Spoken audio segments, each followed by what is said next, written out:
guys, it is about 8 in the morning and I'm going to be starting my project. My wife happened to be scrolling Pinterest and came across a double raised panel wall, and of course I got the text with the video attached asking, hey, can you do this?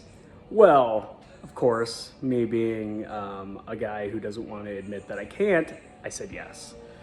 So I made the trip to Lowe's and Home Depot, of course forgot a bunch of things, and ended up getting, I think, all of the materials I needed.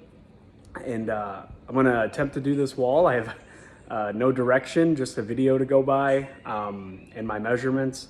I'll show you the wall that I'm gonna be doing, and follow along. I mean, I'm not very good at this home improvement sort of thing, and so we'll see how it goes. All right, guys, here is the wall that I'm gonna be redoing. As you can see, I have a bunch of marks from all my messed up measurements.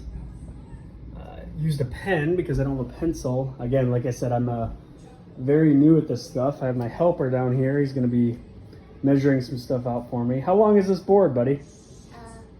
It's like circle for like this. Yeah. Yeah, I mean, So my wall is, we have 9-foot ceilings. The wall is approximately just over about 13 feet long. So I had to get some boards. I do not have a truck, so don't mind all the kids' toys. This is the playroom. Had to put all this wood into an Equinox. These are 12-foot boards here on the bottom. That's going to be along the baseboard here. And then I had some 1x8s. Comment below if you know how Lowe's and Home Depot sells their wood. I measured for 1x8 and 1x6. These ended up being 1x7 1/4, and these ended up being 1x5 1/2. I know that there is usually a slight difference, but that seems pretty wild to me. So follow along. I'm gonna try to kind of let you guys follow along in my process, and feel free to comment for some tips and tricks that I could use going forward, and we'll see how this turns out. All right, you ready, bud? yeah. Okay, so we are mid-project and run into a couple snags, but for the most part, I think I've done pretty well. Need to learn to measure more, or measure more correctly. Maybe take my time in some certain areas. Obviously, there are some gaps that you will see, but for the most part, I can fill those. Obviously, with some wood filler, some sanding, a little bit of caulk. You're probably not even going to really notice. So I have the border pretty much done. I have the 2 of the cross beams. I'll be doing one across the middle here. So as you can see, I have a gap up there. I was unable to get all the way over to the edge. And you come down, I have a little gap on the edge there. Right there, don't mind the Peppa Pig book. Again, this is the kids' playroom. And so I have my cross sections there. Again, those are gonna be the 1x8s or 1x7 1/4. That's what I'm gonna have up top there. On the bottom, I have that 1x6. And then across the middle here, I'll be doing 1x6 as well. I'm gonna go up about 34 inches, and then it'll come up about there. I won't be doing it at this today, but we'll be doing a decorative molding once this is squared off here, and you have your different sections. I'm going to be doing a decorative molding around each little one, and then possibly another area in the center there. Then we got to pick some paint and comment what you think. We're thinking white, but also like a darker gray. So we'll see what happens, but it's coming together pretty nicely, and I'm feeling pretty good for being one of my first projects. And I got my little helper over here. You helping? I was just like going down here, right? You're going down the cheetah race? Okay, so we are almost done. I ran into a bit of a problem as far as the molding we're gonna do in between each area. I cannot locate or find what they have. Everyone's telling me it's a lumber shortage, which I understand, but It is a headache, let me tell you.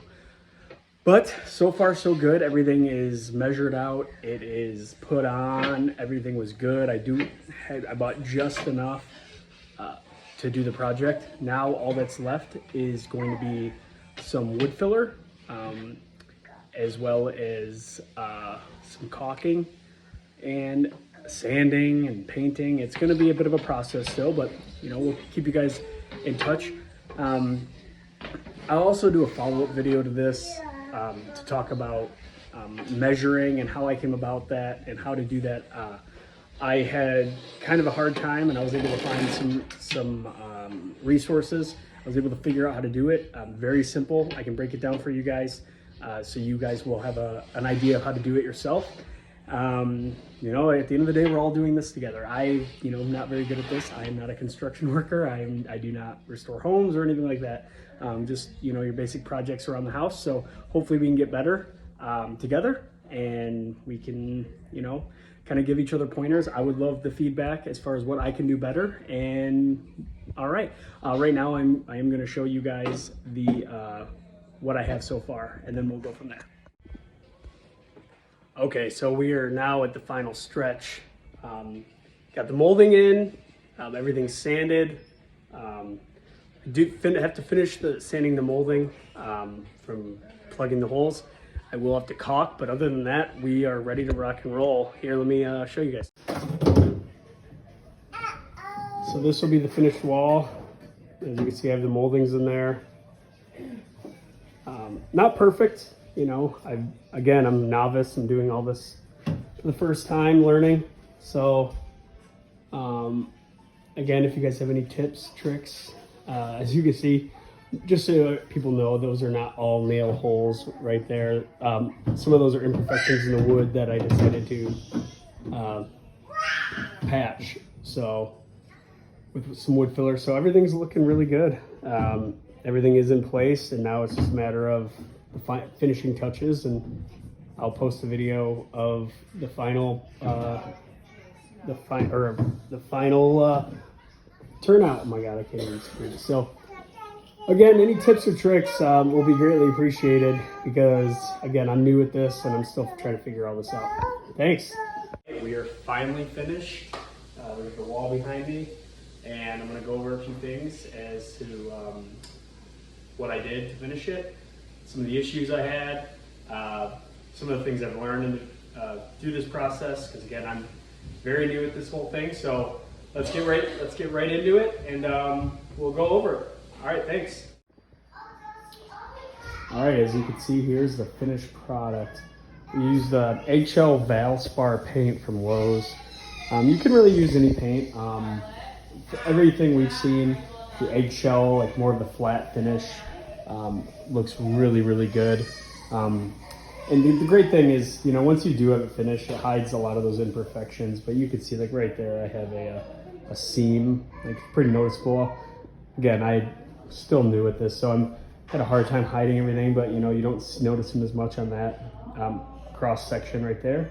But you notice a little bit right there, a little bit right there, and so yeah, there's a lot of things that I learned throughout the process, and I'm excited to maybe try again. And I know some friends have already messaged me ready for me to start building something at their own home. So let's get right into it. And again, if you have any tips or tricks that I can do moving forward, feel free to comment below. Definitely subscribe and like the video, and I appreciate it.